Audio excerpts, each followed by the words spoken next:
Here's the English version of your Hausarbeit as a continuous, flowing text, keeping all questions addressed.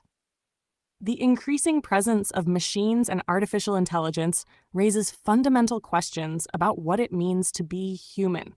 To be replaced does not only mean that a machine takes over tasks previously performed by humans, but also that humans themselves are reduced to their function within a system.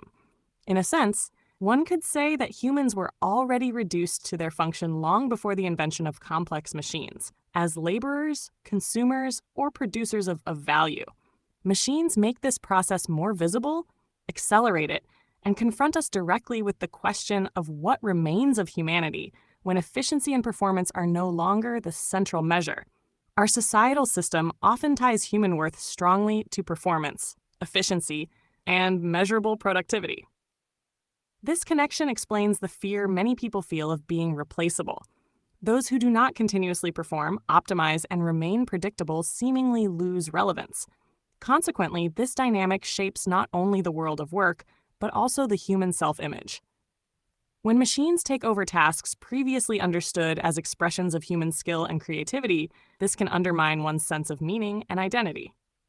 The question of how humans already behave like machines today is easy to answer.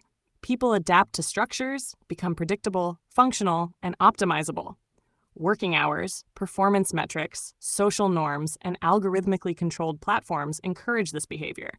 Yet it is also worth asking whether we choose this adaptation voluntarily or whether societal structures enforce it. In most cases, there is an interplay of both. We choose adaptation because it brings advantages and security, yet this choice is constrained by external expectations. Artificial intelligence appears to many as something foreign, another form of intelligence that threatens our lives. Yet upon closer examination, AI is often merely an intensification of existing societal dynamics. It reflects the drive to optimize processes, increase efficiency, and produce measurable results. Fear of AI is therefore often less a fear of technology and more a fear of losing one's significance within the system. When we define ourselves exclusively by productivity and output, a central part of humanity is lost. Creativity, reflection, emotional depth, social bonds, and the value of relationships cannot be fully measured. Attributes that cannot be optimized or replaced are systematically marginalized. Yet it is precisely these traits that distinguish humans and make relationships that go beyond performance possible.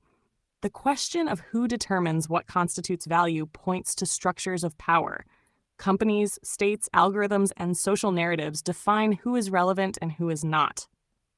Often, we accept these definitions unquestioningly because deviation carries risk or alternatives are not visible. To withdraw from or oppose the system requires not only personal courage, but also a conscious questioning of norms that define us as useful or exploitable. The real danger lies less in machines becoming more human and more in humans losing the ability to be human. As long as human worth is determined solely by function, humans remain replaceable regardless of technological development. The challenge is to find ways to preserve humanity, to recognize one's identity beyond performance, and to question social structures that reduce us to interchangeable units. Only through reflection and critical questioning can humans prevent efficiency and productivity from becoming the central measures of their existence, and can develop alternative forms of value, meaning, and humanity.